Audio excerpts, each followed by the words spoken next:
Hey, Steeler Nation, it's Stu. Final cuts are in, and today we're breaking down the Steelers' 53-man roster and practice squad decisions. Who made the team? Who's surprising us this year? And what it means moving forward.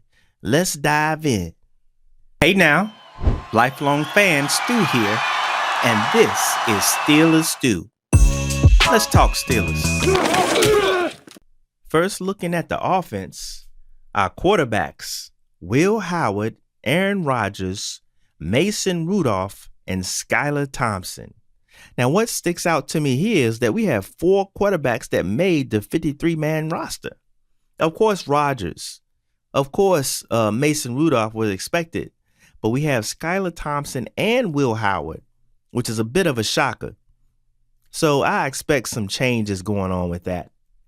I mean, we know Will Howard is still coming off of an injury, so I'm not sure if he's going to end up on IR, but there are definitely going to be some changes with that. I'm not sure if the Steelers are trying to hold on to Will Howard to actually hide him out and put him on the IR, or maybe they're looking at Skylar Thompson to see if they can get some individuals that are interested in trading for him, but this I don't expect to stay the same. Next up, we have the running backs. We have Kenneth Gainwell, Caleb Johnson, and Jaylen Warren. No surprises there. With the wide receivers, we have Calvin Austin III, DK Metcalf, Scotty Miller, Ben Skowronek, and Roman Wilson. Again, no changes there. Nothing surprising there. Tight ends, we have Pat Freiermuth, Jonnu Smith, and Darnell Washington. And then listed as tight end / fullback, Connor Haywood. So no surprises there. I know several individuals thought Connor Haywood's position was on the line, but I never think it was. He has a lot of value on special teams, so I'm not surprised to see Connor Haywood still there.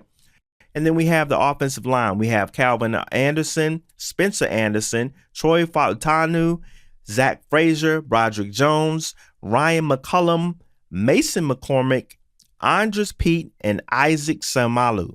So the only surprise there to me is Andres Pete, who does supply some experience there, even though he's there as a backup piece, but he does have experience in the league, which may be beneficial to this young offensive line.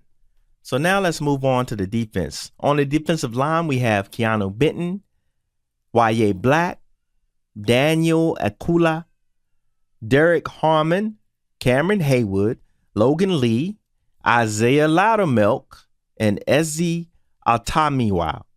And I apologize if I mispronounced the name. So that's the defensive line. No major surprises there. Isaiah Loudermilk was, in opinion of a lot of people, especially myself, kind of borderline. I wasn't sure if he's going to make it, but he did make it. And I think with the injury of Derek Harmon, that may have helped him get aboard. But he is on the defensive line currently at the moment. For the linebackers, we have Carson Bruner, who we understand replaced Mark Robinson. They were both battling for a position, and Carson Bruner won out.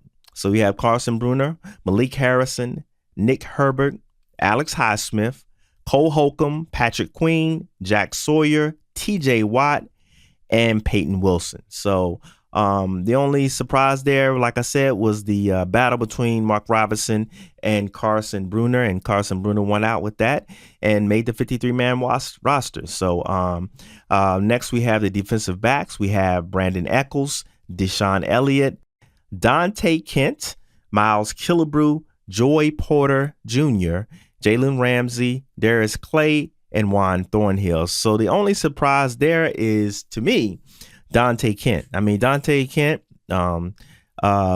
didn't get to play much at all due to an injury early in training camp. So the fact that he remained on the 53-man roster tells a lot about how the staff feels about him as a player, as far as Donte Kent. Now, whether he ends up on IR or not, I'm not sure, but he did make the 53-man roster. And that shows how the staff feels about Donte Kent as a defensive back. And next we have special teams, and we have our kicker, Chris Boswell. No surprises there. Our long snapper, Christian Kuntz, which we're happy to see him there because that means that injury is short-lived, and he should be good for the first game of the regular season. And then our punter, Corliss Waitman, who won out in the battle. And we weren't sure who we were going to get there. We had two good punters that were battling it out, and it looks as though Corliss Waitman has won, and he's a younger punter, and I'm very happy to see that. And it's not really surprising, but yeah, he won the job, which is good. So just looking at the initial 53-man roster, what stands out to me, we already talked about the quarterbacks, the fact that we have 4 quarterbacks, and I expect that to change with some moves made in the future before the regular season starts. Also, a surprise name that I didn't see on the 53 that I expected to see there was Chuck Clark. He is not on the active roster. I'm not sure. With other moves, he definitely could be a veteran that could return to the 53-man roster. So that's something to look forward to in the future.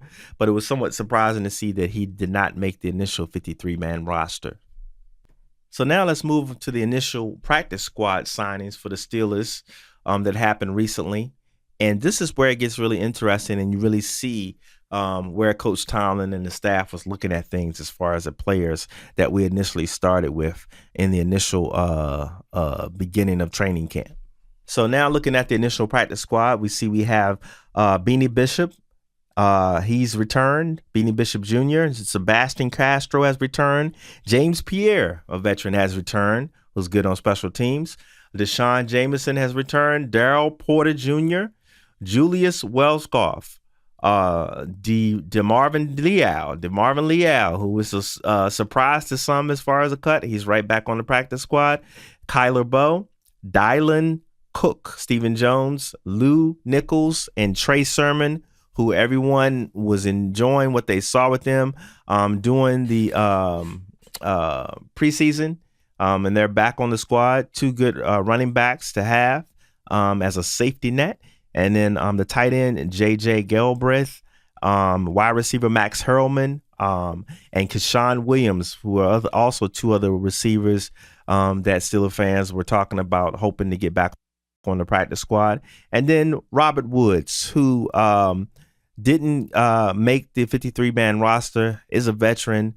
Didn't really show anything during the preseason game, but I think is a good a veteran to have on the practice squad. So we also have Robert Woods as well. So the interesting thing to see with this year's practice squad for the Steelers is that of the 16 players, all of the 16 players were a part of the training camp and preseason with the Steelers. There's no individuals that came from other areas, other teams, other camps.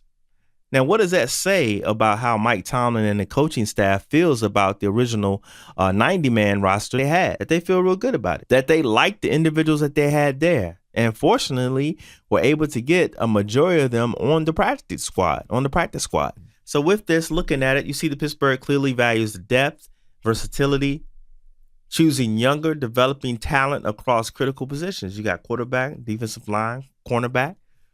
It's a strategic attack, it looks like, from the to use the veterans on the practice squad, like Robert Woods, to return if they're needed later, you know? So looking at this, the Steelers look like they're trying to win from the inside out. They're not just chasing stars, but trying to build a foundational strength. They didn't go outside to pull anybody in. So we're going to see how that result ends up. So that being said, you have a practice squad with camp standouts, and they're ready to contribute fast if needed. They're already comfortable with the Steelers and understand what's expected. So if they need to be pulled, there should be a quick contribution from these individuals. So it's good to see that. So Steeler Nation, any surprises that you saw? Who do you think we're going to be ending up getting most of the snaps by week 3? Drop your predictions. Hit the like, subscribe for more roster breakdowns and camp coverage. Stew out. Here we go. Thanks for tuning in to Steelers Stew, where fandom meets just enough common sense. Hit that like button and drop your takes in the comments. And don't forget to subscribe. You don't want the refs throwing a flag on you. Take care now.